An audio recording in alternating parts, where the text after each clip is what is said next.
everyone, my name is Dr. Wakar, a physical therapist, and in this video I'm going to be showing you guys a presentation that I did at a senior citizen center about falls in the elderly. So please enjoy the video. My name is Dr. Wakar. I'm a physical therapist and the owner of Angel Touch Physical Therapy. Oh, I know where you are. Valley Stream. Valley Stream? Valley Stream, 341 North Central Okay. Avenue. Not too far from Okay. here. We've been in business for over 25 years. I'll talk a little bit about our office, but a little bit about my educational background.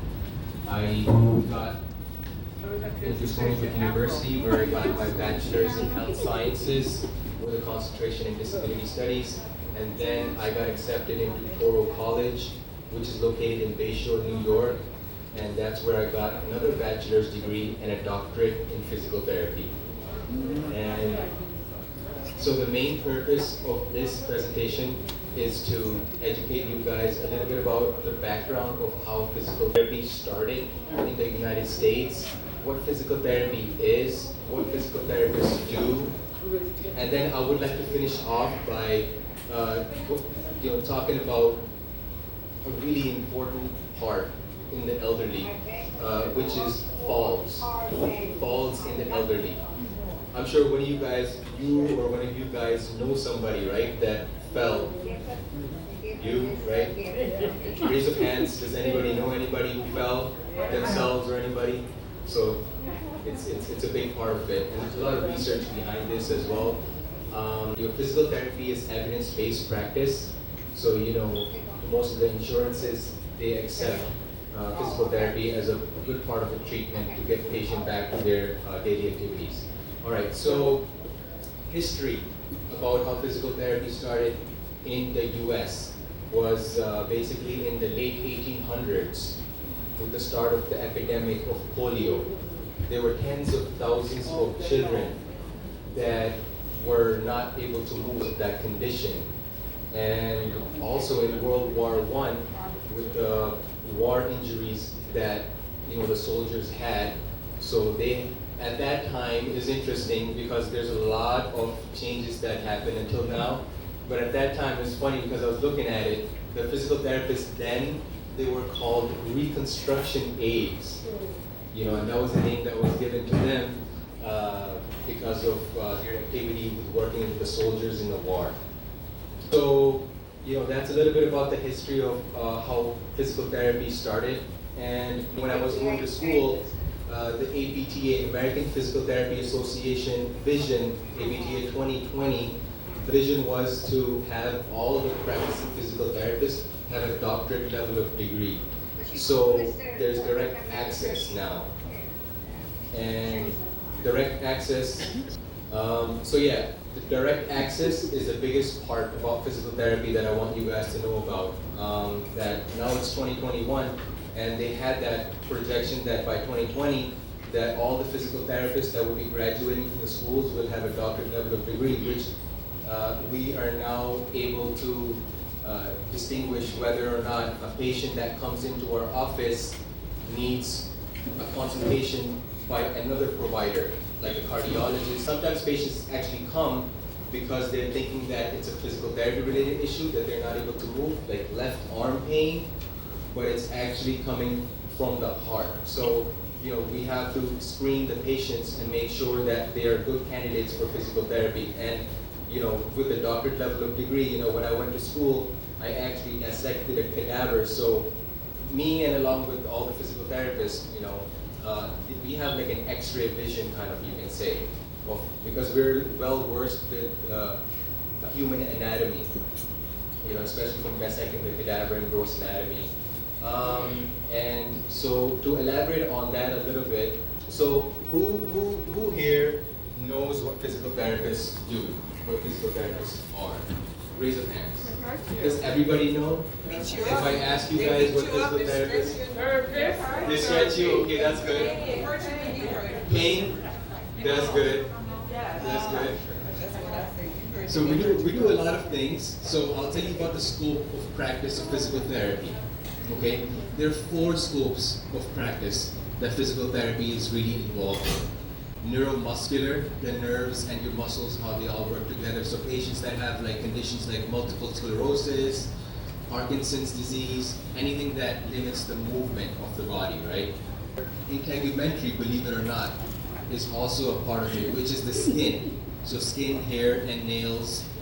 And so integumentary, cardiopulmonary, musculoskeletal.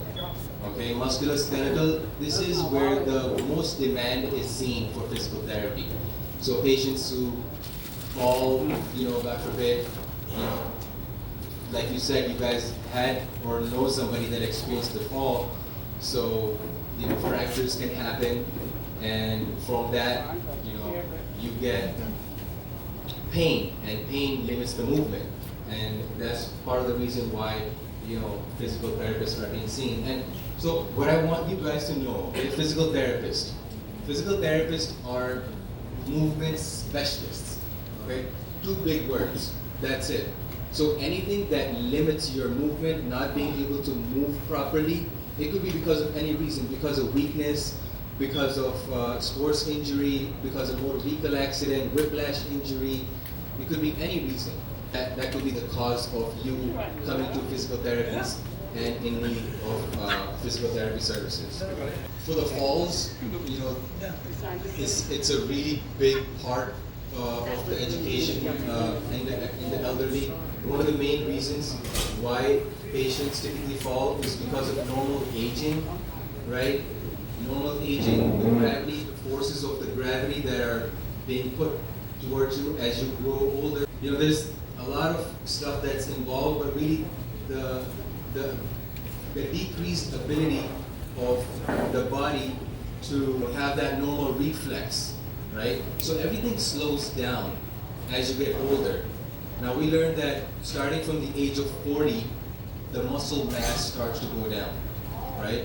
So how many of you guys here exercise? 1, 2, 3, 4. Hey, that's nice. Okay, but we still have a lot of people that don't exercise. Maybe you're not convinced enough, right, of the benefits of the exercise, right? It's so important. I would say 70% is your diet, right? Mm-hmm. So no matter if you do exercise, it doesn't matter, right? But if you want to have a complete health, right, live long and healthy, then make sure your diet is good, which is 70%. But without having the exercise part of it too, you're still gonna have the limitations in movement, in weakness, in coordination, your stability. And as you get older, the weakness is just gonna come, and you're gonna be having difficulty with walking. So a little bit about our office. We are located, I handed you guys flyers. We're located in Valley Stream. And we do all sorts of services, right? So physical therapists, like I said, we're movement specialists, right? So what do we do to help patients get back, right? We increase range of motion. We work with the patients to stretch, right? You said the big word, stretching. Stretching is a big word because the joints, they get stiff. Now, diabetes is a very common thing. I'm sure you or somebody you guys know can relate to somebody or even yourself that has diabetes. Both my parents, they have diabetes. My mom, she never thought that, because she was so active, and actually my mom is also a physical therapist herself too. So that kind of brought me into that profession. I'm just gonna touch base a little bit on diabetes. What happens when you have diabetes is that, with a high glucose that's running in your bloodstream, it thickens the arteries, and it decreases the blood circulation. So when you have decrease in blood circulation, the nerves are not getting enough supply of the blood. So when that's happening, then there's gonna be damage to different parts of the body. So maintaining your sugar is very, very important, and exercise is super important. I did a presentation in NASA University Medical Center that was management of diabetes. I remember when I was going to Toro College, that was my first rotation that I ever did over there. And the audience was a little different than here, but you know, I think the main purpose was to kind of educate the importance, because there are a lot of deaths that are coming from people that have diabetes. And so falls, like I was getting back to the falls, right? The main reason is because of decrease in balance, okay? Now, balance is very complicated, but I don't want to bore you guys with all these like medical terminologies, but really it's the vision, what you guys see, okay? The somatosensory, which just means how you, like, you know your like when you bend your elbow, for example, you know that your elbow is bent, that you have that sensation that you know it's bent. So it's the sensation of your joints and your brain recognizing that, you know, what position your body is in. And also lastly, the vestibular system, which is the little tiny hair cells that you have in your ear. So a combination of these three things, your vestibular system, your somatosensory system, and, you know, your visual system. So when they're all working together, you have proper balance, you know. But it's not just that, it's weakness that can come from normal aging. So what I would want to tell you guys is exercising is so important. I'm sure you guys, you know, have had pain, and what happens when you have pain? You don't want to move. You don't want to do those things that cause you the pain, right? But I'm sure your physical therapist, you know, depending on what physical therapist you have, you know, he's going to be telling you to either, you know, sometimes therapists are aggressive. They want to make sure that you are going through the pain. But really, my philosophy is that as long as the patients are regular with their exercises, that they're going to improve. So slow and steady wins the race, but you guys have to make sure that you do the exercises on the daily basis. So I have a YouTube channel, which I recently started. I don't know, are you guys familiar with YouTube? Yeah. Okay, so it's very simple. You guys can look it up. It's Angel Touch PT. You can write that down. And basically, I post weekly videos for everybody. Okay, the audience is you guys. It's everybody, even the physical therapists, doctors. I have doctors in my network. I tell them, because there is less awareness, really. Still, it's, you know, about what physical therapists and who physical therapists are. And, you know, a little difference, like chiropractors and physical therapy. Like, when would you want to see? Because, you know, people think that chiropractors are also the same thing, right? No, completely different. What makes us stand, I wouldn't say above them, but stand out, is that, like I said, the main thing, we have evidence-based practice. So all the exercises that we give the patients is based on research, okay? Doctors, when they give you medication, that's all research that was done, you know, in the labs. But same thing with physical therapists. The exercises that we prescribe are for your condition, specific condition, and there's research behind that. And that's why insurances, they recognize our level of skill and expertise in the profession, you know. So the YouTube channel, you guys can watch that pretty much. If you guys have any particular questions, you know, let me know.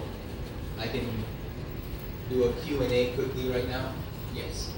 Excuse me. I just want to get your opinion on it. What do you think of acupuncture? Acupuncture, that's a great question. Great question. Do you know what acupuncture is? I had acupuncture. You had it before? I had a knee injury. Okay. On a treadmill. Mm-hmm. I got off this treadmill before it came to complete stop.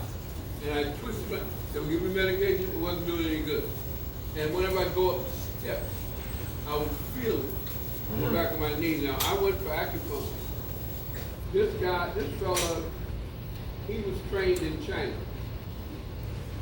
And at first it seems like anybody can stick needles in you, but he asked you where are you hurting?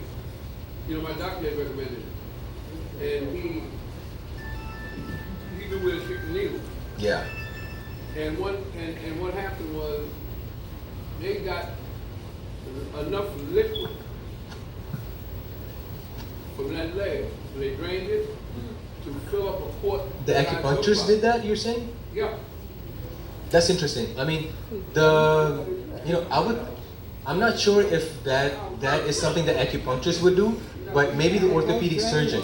Well, by him, But they do stick needle in you, and the Right. real purpose of that, it's not based on research, like I said. So that's what makes us different, right? So it many thousands of years ago, it's basically through the Chinese. yeah, Eastern medicine. Yeah, Eastern medicine. It started from China, so it's really like myth, but it's into practice and it's alternative medicine. And the main purpose when they stick the needle is to decrease the pressure of the nerve endings. Yeah.